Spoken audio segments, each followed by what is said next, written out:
కృష్ణపట్నం పోర్టుకు సంబంధించి టెర్మినల్ కొనసాగాలి, ఇది మన బాధ్యత. దానికి సంబంధించి మనం ఎటువంటి వాతావరణం కల్పించాలి, ఎటువంటి చర్యలకి మనం తీసుకోవాలనేటువంటి దాని మీద వాళ్ళు స్పష్టంగా వాళ్ళ వైఖరిని అవలంబించారు. ఎస్, రాష్ట్ర ప్రభుత్వం దృష్టికి తీసుకెళ్ళచ్చు, కేంద్ర ప్రభుత్వం దృష్టికి తీసుకెళ్ళచ్చు. దానిని ఏ విధంగా మనం ఒకవేళ ఇదే జరిగితే దాన్ని ఏ విధంగా మనము కొనసాగించడానికి చర్యలు తీసుకోవాలనేటువంటి దాని మీద రౌండ్ టేబుల్స్ అన్నీ పెట్టచ్చు. కానీ ఈ రౌండ్ టేబుల్ ఏం రౌండ్ టేబుల్? గోవర్ధన్ రెడ్డిని తిట్టడం, ప్రభుత్వాన్ని తిట్టడం, వాళ్ళని బెదిరించడం, బ్లాక్మెయిల్ చేసేటువంటి రౌండ్ టేబుల్ ఇది.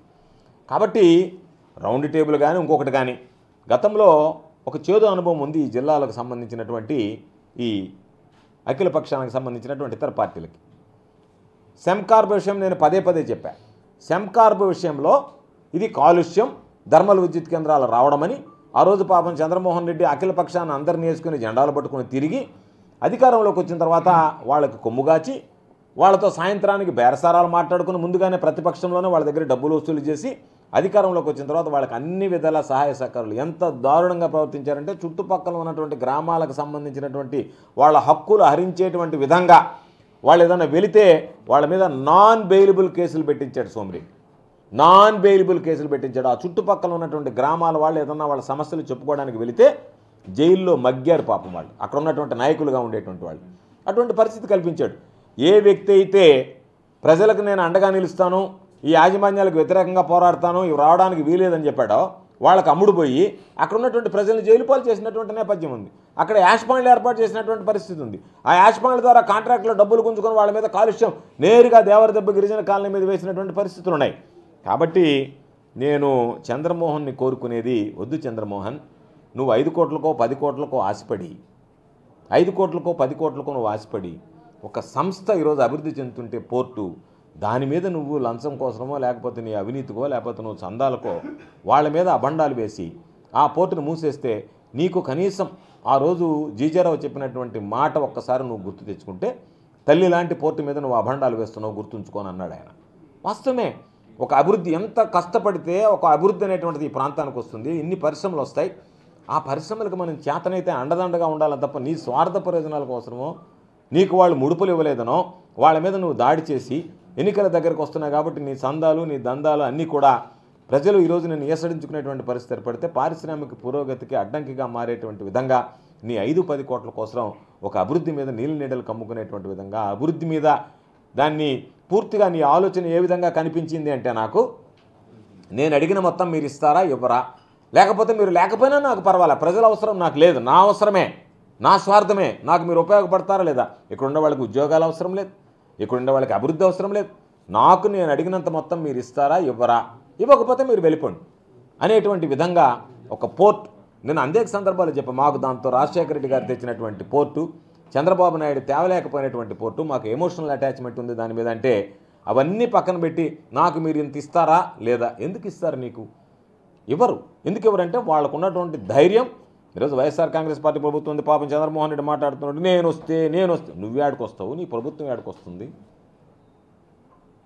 మాట్లాడితే 2 నెలల లోపల నువ్వు చందాలు వసూలు చేసుకునేటువంటి కార్యక్రమం దిగ్విజయంగా పూర్తి చేస్తున్నావు, అందరికీ ఫోన్లు చేసి 2 నెలల్లో వస్తా అని చెప్పాను నేను. ఇప్పుడు ఒకవేళ నువ్వు 2 నెలల్లో వచ్చేవాడు అయితే చంద్రబాబు ఫోన్ నాకే వచ్చింది, సర్వేపల్లి నియోజకవర్గ ఓటర్గా CVR కాల్, ఆయన స్పష్టంగా చెప్పాడు. ఆయన మీ నియోజకవర్గానికి 2024 ఎన్నికల్లో తెలుగుదేశం పార్టీ అభ్యర్థిగా ఎవరిని కోరుకుంటారు అని అడిగాడు ఆయన. అంటే నీ మీద నమ్మకం ఉంటే నువ్వు చెప్తున్నావు సర్వే మొత్తం పగిలిపోయింది, మొత్తం అసలు సర్వే చేస్తామంటే అసలు కంప్యూటర్ పగిలిపోతా ఉంది, మామూలుగా ఆ గ్రాఫ్ ఎత్తుకోలేకనన్నాను నేను.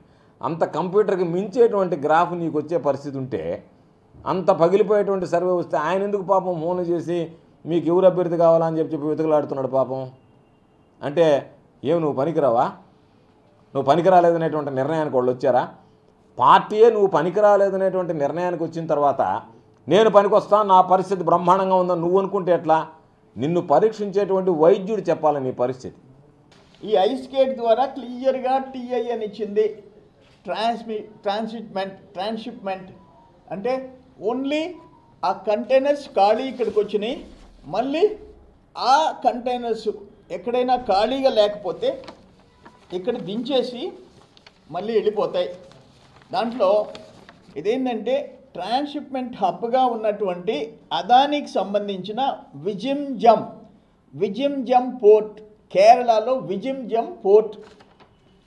దానికి అక్కడున్న రద్దీ కారణంగా స్టోరేజ్ సమస్య వల్ల ఎంఎస్సి కంపెనీ ఎంటీ కంటైనర్స్ని కృష్ణపట్నం పోర్టుకి తీసుకొచ్చడం జరిగింది. దీనివల్ల ఇక్కడ ఉపాధి కోల్పోయిన 10,000 మందికి ఎలాంటి ఉపయోగం లేదు, ఉద్యోగాలు లేవు. ఆఖరణ రైతుకి ఎక్స్పోర్ట్ చేసే ఫుడ్ గ్రెయిన్స్ తమిళనాడుకు పోయి అదనంగా ఛార్జీలు పడుతున్నాయి. కంటైనర్ పోర్టు మూసేసినప్పటి నుంచి ఆ రైస్ కొని ఎక్స్పోర్ట్ చేసేవాళ్ళు కూడా రైతుల దగ్గర ప్యాడీ రేట్ తగ్గించేశారు. మిర్చి, కాటన్, టొబాకో కూడా రైతులకి రేటు తగ్గించి ఈ అడిషనల్ ట్రాన్స్పోర్ట్ ఖర్చు తమిళనాడుకి పోయి వెయిట్ చేసి ఇచ్చేదానికి ఆ రేటు భారం తగ్గించి రైతులకే నష్టం జరిగే పరిస్థితి వచ్చింది. ఇదేంటంటే నేను ఒకటి అడుగుతుండా అదానీ పోర్ట్ని, ఇతను నిద్రలేసి నకిలీ పత్రాలు, నకిలీ ఫోటోలు, నేను 7 గంటలకు మందు తాగుతున్నట్టు ఫోటోలు, నాకు 1000 కోట్లు ఉన్నట్టు, ఈయన జీవితమే నకిలీ. నిజం చెప్తాడా కాకాని గోవర్ధన్ రెడ్డి వ్యవసాయ మంత్రి? ఆయన ఎన్ని కేసుల్లో ఎట్టిరుకున్నాడు? అన్ని తప్పుడు పనులు చేసి కల్తీ మద్యం, నకిలీ మద్యం, ఆయన జీవితం నకిలీ. నేనేమంటాను, ఈ కృష్ణపట్నం పోర్టుకి ఎక్స్పోర్ట్ అండ్ ఇంపోర్ట్ ఎన్ని కంపెనీలు? MSC, Maersk, Hyundai, Hapag Lloyd, one line, CMA, CGM, ఈ కంపెనీలన్నీ మీకు లైనర్స్గా మీరు వెజల్స్ తీసుకొచ్చి అక్కడ ఇంపోర్ట్ చేసి వస్తువులు ఏ ఇండస్ట్రీకి ఆర్డర్ చేస్తే ఇక్కడ దింపి ఇక్కడి నుంచి ఫుడ్ గ్రెయిన్స్ ఇతర దేశాలకి ఎక్స్పోర్ట్ చేస్తున్నారు. ఈరోజు ఈ కంపెనీలకి అదానీ పోర్ట్ నుంచి ఒక్కటి అడుగుతున్నాం మేము, ఒక అఫీషియల్ మెసేజ్ అక్కడి నుంచి అదానీ కంపెనీ నుంచి ఈ కంపెనీలకి, అయ్యా కృష్ణపట్నం కంటైనర్ పోర్ట్ యథావిధంగా ఉంటుంది, లైనర్స్ ఎవరుండారో మీరు ఎక్స్పోర్ట్ ఇంపోర్టు ఈ కృష్ణపట్నం కంటైనర్ పోర్ట్ నుంచి చేసుకోవచ్చు అని ఒక్క స్టేట్మెంట్ అదానీ కంపెనీ ఇస్తే మేము నమ్ముతాం. నేను అన్ని సాక్ష్యాలతో కూడా చూపించా. అసలు ఒక మంత్రి ఇంత బరితెగించి అబద్ధాలు చెప్పటం, నువ్వు ఒక్క మాట చెప్పావు, కంటైనర్ పోర్టు ఇక్కడగానే కొనసాగకపోతే నేను ఎమ్మెల్యేగా కొనసాగను, మంత్రిగా కొనసాగను అన్నావు. నీ జీవితమే అబద్ధాలు, నీ జీవితమే అభూతి కల్పన, దోపిడీ. నిన్ను అసలు రాజీనామా చేయమంటాం. నీకు అసలు విలువలు లేని ఒక మంత్రికి, ఒక వ్యక్తికి ఆయన మంత్రి పదవి ఇచ్చాడు.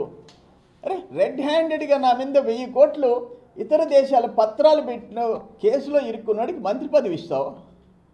150 కేజీలు పుట్టికి ఎక్స్ట్రా తీసుకున్నవాడికి మంత్రి పదవి ఇస్తాడు ఆయన జగన్మోహన్ రెడ్డి. అందుకని కాకాని గోవర్ధన్ రెడ్డి విలువలు లేని మనిషి కాబట్టి